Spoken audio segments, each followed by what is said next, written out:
If you're thinking about moving to Northwest Portland, you might assume that you would be living in the city, but in this video, we're going to talk about the other side of the hill, the part of Northwest Portland that really doesn't get talked about all that much, and it offers a really sharp contrast to what you get living in the city, like in the Pearl District or Nob Hill. So if you want to learn more about Northwest Portland, some of the secret pockets, and just generally what it's like living there, stay tuned to learn more.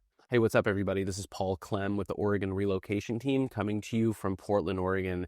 And in this video, we're talking about Northwest Portland, in particular, a section of Northwest Portland that really doesn't get as much of the spotlight as the downtown side of Northwest Portland, like in the Pearl District and Nob Hill, the Alphabet District, this area. So if you are new to looking at Portland, this video is going to be a really good way to start getting acclimated overall with the area in particular, or if you have been looking into Portland for some time, kind of narrowing down different areas and different pockets that you like. Again, this video is going to give you a little bit of a different perspective on Northwest Portland and really talk about what the options look like. You're probably familiar with the Pearl District. You're probably familiar with Northwest 23rd. Overall, Northwest Portland offers two pretty distinct types of lifestyles and a pretty clear distinction between what you get in more of the city setting versus what you get in more of the residential setting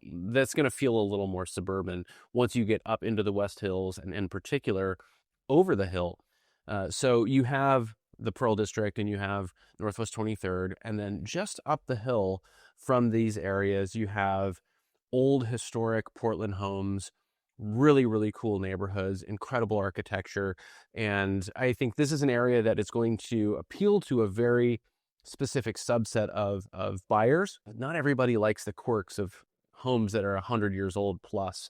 A lot of these homes have been really well maintained, but it can be hard to find a house with a garage, for example, or at least a 2-car garage. You're not going to get very many homes with yards, for example. So when you get up and over the hill, you get into a lot of residential development that took place really about 30 or 40 years ago. So you're getting more modern neighborhoods, you're getting more modern amenities like sidewalks and 2 and often 3-car garages, for example. So I want to talk more about some of the areas that people are probably going to be a little bit less familiar with. And we're going to dive right into this and take a look at a map so I can show you what I'm talking about. But before we go any further, if this is your first time to the channel or you've been here and you haven't already and you want to get more videos like this, make sure to hit the subscribe button, tap the little bell to get notified every time we drop a new video. And we've helped so many people relocate to Portland and move to the Portland metro area. And as real estate professionals, we absolutely love to help with that process. So if that's you, give us a call, send us a text, shoot us an email, or click the link down below in the description of the video. Schedule a Zoom call with us and we can talk more about it. All right, so as an introduction, looking at Portland overall, there are 4 primary quadrants in Portland: Northwest, which is what we're looking at today, Southwest, Southeast, and Northeast Portland. You also have North Portland, which is the peninsula up here, and you have a little sliver just south of downtown called South Portland. So there's 6 directional addresses in Portland, but the majority of Portland is made up by these 4 primary quadrants. And Northwest Portland is the smallest, and most of Northwest Portland is taken up by Forest Park, which is an enormous park, as you can see, where you have some homes kind of smattered throughout here. There is a neighborhood called Forest Park up Cornell Road here, but this is all just wilderness trails. So Northwest Portland ultimately is that much smaller. When you look at the footprint, there's only about 100,000 people that live in Northwest Portland. You get some consistency in Northwest Portland in that it is generally considered to be a more well-to-do or upscale area when you look at the median home value, when you look at the median household income and things like that. There's less of a range probably overall when you look at the lifestyles and things like that. But there is, again, a really sharp contrast and clear distinction between what you get in Northwest Portland living in the city, in the Pearl District, and Nob Hill. So the Pearl District is going to be more like high-rise condos. Nob Hill is going to be more like a inner city neighborhood, much more residential, cool old historic homes, but very dense. And Northwest 23rd has a lot of shops and restaurants, and Northwest 21st does as well. So there's some couple of commercial corridors living in northwest, the Northwest District as well. But looking at the city, again, you can see, and this is really the case throughout all of the west side of Portland, the West Hills creates a very clear boundary between the city itself and kind of a gateway into the suburbs on the west side.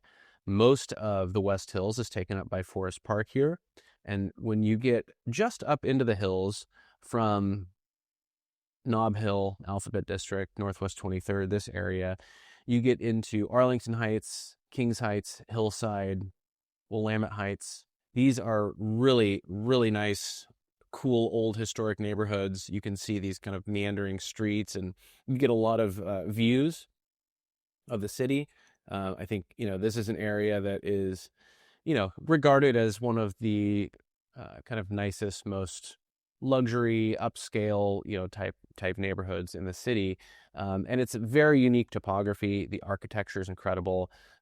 There really is a lot to like. But I think, in my experience, even just speaking anecdotally, but if you look at how many homes are bought and sold in these areas, they hold their value, no doubt. But I think the pool of people looking for homes in these West Hills neighborhoods, these old historic West Hills neighborhoods, is relatively small overall. And it's, it's safe to say that it's not for everybody, but you do get a really cool opportunity to be up on the hill, have a view, be removed from the city, but a very quick shot down to the city, on foot, on bike, or of course, just a couple minute drive anywhere you would want to get into the rest of Northwest or downtown, or even getting over to the east side here.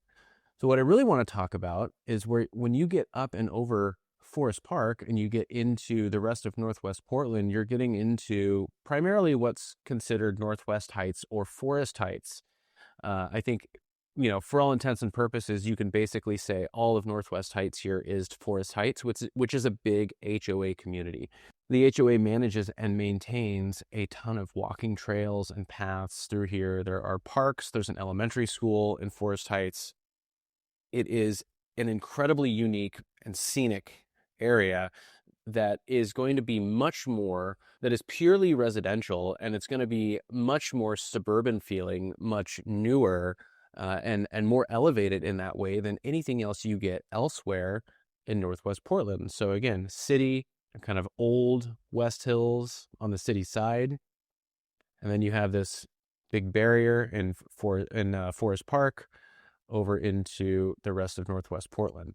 Now, one thing I want to point out about living in this kind of westernmost part of Northwest Portland is you can see the city limits specifically kind of wind around the park, and a lot of this is unincorporated. So it's a Portland address, but it's not actually within Portland city limits. There's not much of consequence to know. It's really going to matter more what county you are in, because that's where your property taxes are assessed. It's a little more useful, I think, to look at the county line, which is much more cut and dry. It kind of has this sawtooth pattern going on the west side, backside of the West Hills here from downtown. In Southwest Portland, the line is just, straight north-south. Once you get up into Northwest, it cuts across here. So where we were just looking, Northwest Heights, this is Forest Heights, which is in Portland city limits, but there are a lot of areas here, and it's all going to be in Multnomah County. And there are a lot of areas here in Northwest Portland that are technically, not Portland, technically not even in Multnomah County, and we just did a video on Southwest Portland, if you want to check that out, that shows some of the same dynamic in Southwest Portland.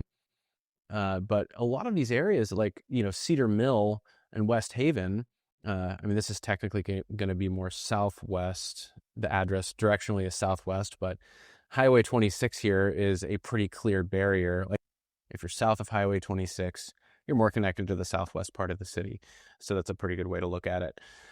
But Bonny Slope, Cedar Mill, West Haven, these areas really bleed into and tie into these parts of Portland proper that have Northwest Portland address. And this here feels like one big community, which has a clear separation from the rest of the West Hills, kind of the old historic West Hills, and then of course from the more urban setting in the Pearl District and Northwest 23rd.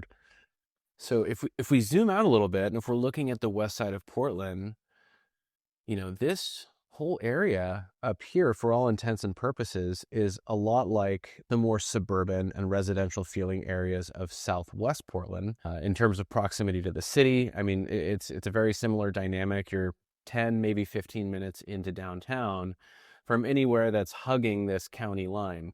And so being over the county line doesn't mean that you are that much more removed or separated from feeling like you are close in necessarily. Now, something I generally point out as a rule of thumb, if you are on the west side of Portland, you can see the county line, and approximately where the city limits are doesn't go very far west. Thinking of it more as 217 here as a north-south boundary on the west side, everything in here, both in Southwest and in Northwest, is going to have a Portland address. But if you're across the county line, you're going to be in Washington County, and you're going to be in Beaverton School District as well. So there's some considerations there from a property tax perspective. There's some considerations there from the school district perspective as well. But again, 217 is a much clearer boundary and much more realistic boundary to consider yourself being in Portland or not. On the west side, it's going to be like, okay, if you're not in Portland, have a Portland address, you get properly into Beaverton pretty quickly. Or if you're up north here, you start to creep into Bethany, or even get all the way out to like Tannisbourne or Hillsborough, the further west you go. But if you take 217, go north here in Northwest Portland, again, you can see that a lot of, this right here, this section, West Haven, Cedar Mill, you go straight up, you're into Forest Heights, into Northwest Heights, which again is in Portland proper. It's actually in Portland city limits. Just adjacent there to the west is Bonny Slope as well. You bump a little bit further west than 217, but if you look at the map, if you look at where you are relative to the city, you can take Skyline here or Thompson Road to Cornell. Cornell runs from this Northwest Heights area through Forest Park. It's a beautiful drive. You see all these different trailheads.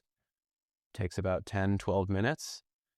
And it drops you down right onto Northwest Lovejoy, and you're right on Northwest 23rd. This area, again, it's such a sharp contrast from what you get living in the city. But you're still that close to it where you can truly, I think, get the best of both worlds, probably more so than just about anywhere else you would be living in the Portland metro area. All right, so let's take a clearer look at what this looks like to maybe help you start to visualize. So we talked about the city, which is pretty self-explanatory. You get up into the foothills of the West Hills on the east side, on the downtown side, and you're really a part of the city. It kind of feels like this old school, aristocratic class, 100-year-old plus homes, just in some cases, very extravagant. I mean, if we zoom in on a couple of these, really incredible, you can see kind of a range, but overall very impressive homes up in this area. So if you were living on the other side of the hill, on the other side of Northwest Portland in Forest Heights, or even some of Cedar Mill or Bonny Slope, again, you have this really great access into the city and vice versa. But you also have Burnside, which is actually truly separates north and south. Everything north of Burnside is northwest. Everything south of Burnside is southwest. And you can see Burnside winds up and over the hill and hits Barnes Road And Miller goes straight up into Forest Heights, Northwest Heights, Cornell Road, some of these other areas. Cornell, too, like we looked at, Cornell takes you right through Forest Park and into Northwest Portland. So you have really great access, up and over the hill. Again, you have great access to Forest Park here, but I want to look at some of these neighborhoods a little bit closer, Forest Heights in particular.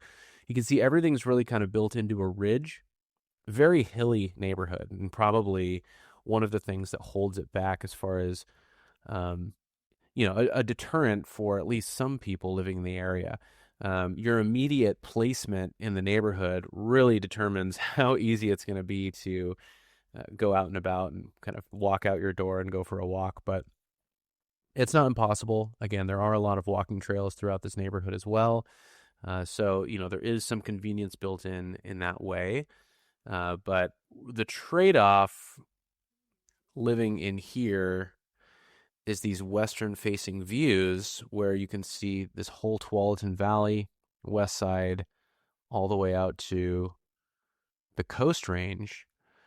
So in your foreground, you get the Tualatin Valley and a really big horizon all the way to the Coast Range, and it's pretty incredible. And just about everywhere you are in Forest Heights up here has some kind of view. Sometimes it's sweeping 180-degree uninterrupted views. Sometimes it's more of kind of like a peekaboo, maybe 10, 15, 20-degree view, but very common. Now you start to come down the backside of the hills a little bit here, and once you get into this part of Cedar Mill and then Bonny Slope up north, you get some newer construction, some of these developments, and it's pretty clear to see what new construction looks like as far as the lot size and how it's laid out. Not quite as much character, not quite as much yard. You're not really quite getting the views as you are just a little further up the hill here in Forest Heights. But in Cedar Mill, this, a lot of this area in here is considered Cedar Mill. You do get a fair amount of that. I would consider the boundary, real true boundary, being in what we would still probably call Northwest Portland. People would say, I live in Northwest, would be Saltzman Road, which is right here. Here's the intersection of Cornell and Saltzman right here, which is where you get kind of the heart of Cedar Mill. There's shopping here, Target, Safeway, so grocery stores, some restaurants, Sunset High School, which is where you would go if you were in the Beaverton School District side of Northwest. Otherwise, you would go to Lincoln High School. I should mention, too, that up here in West Haven, Barnes Road, you have Catlin Gable. You have a hospital, Providence Medical Center, which is great. And then Catlin Gable is a highly regarded K-12 private school. But I digress. Saltzman Road here, I think, is really the boundary where on this east side of Saltzman, I'll show you here, you get neighborhoods that have kind of that elevated feel, built around the same time. You get these winding, kind of meandering streets. It's a little more rolling hills than Forest Heights, but still a very similar feeling community. You can see the homes, they're a little bit larger on average, pretty upscale, well-to-do feeling area, which is going to be a pretty common through line in most of this backside of the West Hills, Northwest Portland, Forest Heights, Cedar Mill, Bonny Slope, etc. So this is still considered Cedar Mill in here, up Saltzman Road. On the west side of Saltzman, that's where you really start to feel like you're getting into Bethany. And Bethany is a little flatter. It's still kind of rolling hills, but so much of it was developed, more recently than Cedar Mill and Bonny Slope and Forest Heights as well. And again, you can see it's just a little more dense. You don't quite have the elevation, so you don't quite get the views. Really, you don't get a lot of views at all, so compared to an area like Forest Heights or some of those other areas in Cedar Mill, it's a different experience. Bethany's a wonderful area, but I think you're getting far enough west to not say, I'm in Northwest Portland, where, again, if you're hugging the county line in some of these areas here, again, with 217 kind of being the boundary, This is pretty properly, Northwest Portland, more connected to the city at the very least. So just a couple more things to point out here about this part of Northwest Portland, and then we can wrap it up. But I think big picture, I mean, if you really zoom out in Portland and look at the metro area, you can see how much of, this area is really kind of its own community, pretty insulated from the rest of Portland, but really the rest of the metro area. I mean, this area bleeds into Bethany pretty seamlessly. So Oak Hills, which is an older community in here, and then Bethany. This part of Northwest Portland is tied to Bethany somewhat. But on the east side of this part of Northwest Portland, again, you have this enormous park in Forest Park, and then you have Highway 26 to the south, which is a pretty clear dividing line. So whereas a lot of other areas in the metro area, Beaverton and a lot of areas on the west side, Southwest Portland, really bleed into the surrounding areas. Like in Southwest Portland, you're connected to Beaverton, you're connected to Tigard down here, you're connected to Lake Oswego down here. Again, this part of Northwest Portland up here feels a lot more kind of quiet. Pretty much everybody driving through this area, it's going to be more local residents than you get in other parts of Portland on the west side, at the very least. And there's some really nice amenities and a lot of reasons why people would want to live in this general area. It feels more suburban. You get bigger homes, and in a lot of cases, you get bigger lots than some of the more newly developed communities around Portland and the metro area. But you're close to the city. So if you're commuting for work, if you want to get to the city for entertainment, dining, shopping, concerts, sports events, whatever it is, you're really very close. You're still in Portland, but you are, it feels like you are a world away. If you like hiking, if you like nature, you can see how green and wooded this area is, and you have access to Forest Park all along Northwest Cornell, Northwest Thompson, and then Skyline Boulevard just kind of runs along a ridge of the West Hills. It kind of goes on and on forever. And all along Skyline here and closer in along Cornell and Thompson, there are trailheads and access points into the park. So you could spend years exploring Forest Park and not necessarily, hit the same route twice. So that is really cool. I think, for the people who are moving to Portland and want access to the hiking, of course, you're going to go out to the coastal range. You're going to go up to Mount Hood. There are so many places within an hour, 2-3 hour drive to get out and enjoy nature and enjoy the outdoors. But if that's a big draw to the region, having this on your doorstep is an incredible perk. So if you're thinking about moving to Portland, and if you're looking at parts of the city that are just going to be a better fit for you, the west side is pretty different from the east side. There are a ton of redeeming qualities, about either end of Portland, but a vastly different experience, lifestyle in some cases. And I think it's just important to get the lay of the land first and foremost, and then start to understand what it's going to be like living in these different areas. In Northwest Portland, again, it's going to be one of the most unique in terms of what it offers, whether you want to live in the city, whether you want to live in or amongst like a forest in Forest Park, if you want to live in an old historic West Hills home, or if you want to live in a pretty traditional suburban feeling area with big sweeping views and a lot of really upscale, nice, large homes. Again, you're going to be able to get all of that in Northwest Portland. If you want to talk more about Northwest or other parts of Portland that might be a better fit for you, give us a call, send us a text, shoot us an email, or click the link down below in the description of the video. Schedule a Zoom call with us and we can talk more about it. If this video was helpful, make sure to hit the like button. That helps us out a lot. And if you want to get more videos like this, make sure to hit the subscribe button, tap the little bell to get notified every time we drop a new video. As always, really appreciate you watching. Until next time, we'll talk to you later.